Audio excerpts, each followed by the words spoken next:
Hello YouTube, my name is Nero. Today we have some more Call of Duty World War II. Welcome back, ladies and gentlemen. Apologies for this video going up so freaking late today. I am not somebody who really believes in superstition, but today is Friday the 13th and my day has been freaking terrible. And as such, this video is going up much later than it should, partly due to the fact that I planned for a different video today, and then suddenly a big leak happened, which kind of made the information in my previous video irrelevant. So I had to basically scrap that entire thing and start working on this one. So apologies for going up late today, but we do have a ton of great news and information surrounding Call of Duty World War II that I'm going to try to quickly cover here in today's video. Let's start things off here with all of the game modes that are actually going to be in the game when it goes live in November. We have Team Deathmatch, Free-for-All, Domination, Search and Destroy, Search and Rescue, Demolition, Kill Confirmed, Capture the Flag, Hardpoint, and Gridiron. Unfortunately, no Ground War. I love Ground War. 9v9 Dom is my favorite way to play COD, but I can see why Ground War is not going to be in the game. Can you imagine 18 people on Point to Hawk? It would be anarchy, so I can see why they decided to not have it in the game,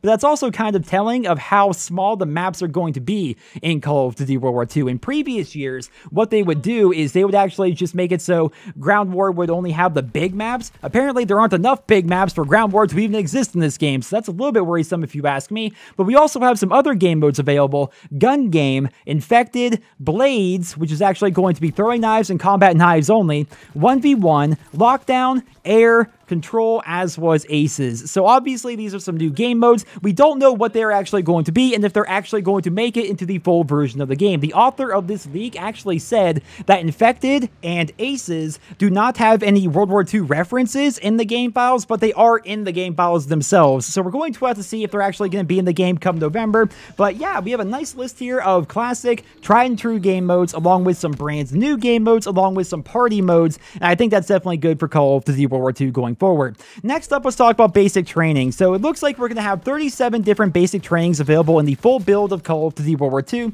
Some of them are still a mystery, but the big news here, guys, is that some perks that were previously exclusive to divisions now appear to be part of basic trainings as well. So a good example of this, when I played the beta, I basically had to always run the armored division if I wanted to play an objective game mode. Like if you're playing Hardpoint or Domination, it's pretty important to be resistant to grenades, otherwise you're going to die all the time. And the only counter in the beta was to run the armored division. So I thought in the full game, I'm going to be only playing the armored division. Turns out not so much. There is going to be a basic training called Klutz, which increases your explosive weapons damage and allows you to take less damage from explosives. So basically, I can run this basic training with the airborne division or the expeditionary force or the infantry division and take less damage from grenades. That is incredible if you ask me. I wonder if you can stack these together. Can I run armored along with the Klutz basic training and pretty much just be immune to grenades? That would be fantastic. We also have a bunch of other very interesting ones. We have Raise, which gives you deeper bullet penetration, so deep impact. It also increases your fire rate for bullet weapons. That is incredible. That's basically rapid fire as a basic training. I wonder if you can stack the two together and have an absurd fire rate. That definitely sounds very interesting to me. We have another one called Saboteur, capture objectives faster, build walls and machine guns faster in war, and assists give you the same score and XP as kills. That sounds incredible. If you're trying to level up very quickly, why would you not run Saboteur? Like, I get that it doesn't make you more powerful. It doesn't allow you to reload faster or run faster or have less recoil or take less damage or anything like that, but more XP is a very good thing, and capturing objectives faster can definitely be a very good thing if you're playing game modes like Domination or Hardpoint or whatever, right? So definitely seems pretty good if you ask me. If you guys want to check out the full list of all the basic trainings, there's a link to that down there in the description box below this video. Lots of very interesting ones. Some of them are still a mystery, like they quite literally have question marks next to their name, but man, they look pretty good, and I can't wait to see what the full version of Divisions is going to be like come November 3rd. Next up, let's talk about competitive mode. So of course, competitive Call of Duty is a very big deal, and we have some more information surrounding the competitive game mode that is going to be available within Call of Duty World War II. Keep in mind, this information is definitely subject to change, but right now it appears to be 4v4, no guests, and game chat only. The current map and game mode set is going to be as follows: Ardennes Forest, search and destroy, capture the flag and hardpoint; Gibraltar, search and destroy and hardpoint; St. Mary du Mont, search and destroy, capture the flag and hardpoint; and then Flak Tower, capture the flag. Now again, this is very subject to change, but that is what is in the beta version of the game's game files. So definitely pretty interesting if you ask me. There's definitely going to be a skill rating system in ranked, of course, and apparently it's going to be pretty similar to the Overwatch skill rating system. So who knows, this may actually be the year I get back into competitive Call of Duty. I used to play game battles all the time back in the day, but not so much over the past like 5 years or so. So maybe I'll get back into competitive COD this year. We're going to have to see how that plays out. Now we have some more information surrounding supply drops, and just to keep this short, they're going to be cosmetic only. That's all you really need to know. The supply drop content is cosmetic only at launch, mostly just camos and shirts and outfits and titles and emblems and stuff like that. But